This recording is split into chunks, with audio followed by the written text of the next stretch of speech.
SSC घोटाले ने पश्चिम बंगाल की सियासी हवा बदल दी है। ममता बनर्जी भी ये जानती हैं कि ये घोटाला उनकी फेविकोल टाइप वाली जड़ को हिला सकता है। लिहाजा चटर्जी की मंत्रिमंडल से छुट्टी कर दी। इस घोटाले में भर भर के नोट निकल रहे थे। तस्वीरों का सुख तो आपने भी उठाया होगा, अब भर भर के आंसू भी निकल रहे हैं।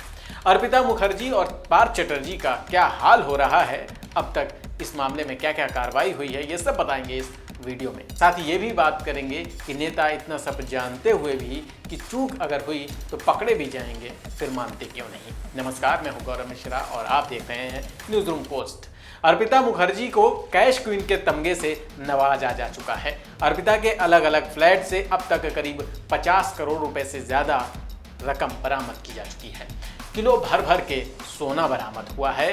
काउंटिंग करने वालों के भी पसीने छूट रहे हैं। अब इतनी बड़ी रकम बैंक की जगह घरों में मिलेगी तो हैरानी तो होगी। नोटों के खजाने के बाद अब जब अर्पिता मुखर्जी को मेडिकल के लिए ले जाया गया तो बताया जा रहा है कि उनके अश्रु खूब बहे। अस्पताल ले जाते वक्त जो तस्वीरें सामने आई उनमें यह भी देखा जा सकता है कि वो होशो हवास में नहीं है। वहीं ईडी की रेड के बाद अर्पिता मुखर्जी की 4 कार गायब होने की बात भी सामने आ रही है।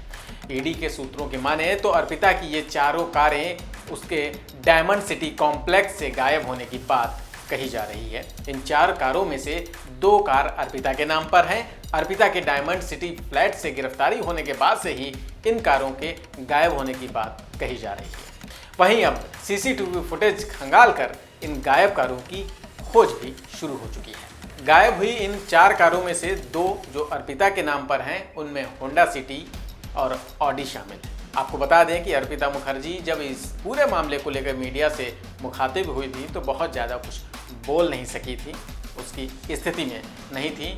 हालांकि उन्होंने इतना ही कहा था कि मुझे इन पैसों के बारे में कोई जानकारी नहीं है, मेरे घर को सिर्फ और सिर्फ गोदाम के रूप में इस्तेमाल किया जा रहा था।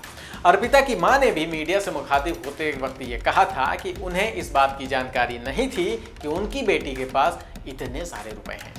अब बात करें पार्थ चटर्जी की तो उनकी भी प्रतिक्रिया सामने आई है। उन्होंने कहा है कि मुझे फंसाया जा रहा है, मेरी कोई गलती नहीं है, राजनीतिक साजिश के तहत मुझे फंसाने की कोशिश की जा रही है। उन्होंने कहा कि वे साजिश का शिकार हो चुके हैं। गजब है, इतिहास गवाह है, जब जब ये नेता लोग पकड़े जाते हैं तो एक ही रटा रटाया बयान देते हैं कि मेरे खिलाफ साजिश है। तबीयत खराब हो जाती है, अस्पताल में ट्रीटमेंट के बहाने बनाते भी देखे जाते हैं।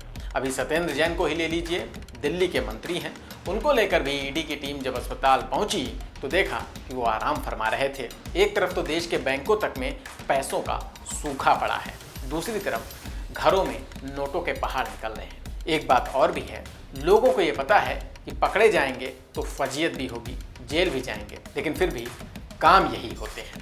नोटबंदी भी की गई, उसका नतीजा क्या निकला ये भी अब जनता के सामने आया है। तो भैया एक चीज़ तो तय है कि जागरूक रहिए। नेताओं को आप जब वोट देते हैं तो उनसे हिसाब भी मांगते रहिए। ये पैसा आप सबका ही है जो घरों में बंद बाद में खजाने के रूप में निकलता है, इसलिए हिसाब मांगिए ताकि पैसा बैंक में ही पहुंचे। आपका पैसा अपना पैसा है। इस खबर में इतना ही, फिर मिलेंगे किसी नई खबर के साथ, नए मुद्दे के साथ। चैनल को सब्सक्राइब कर लीजिएगा। नमस्कार।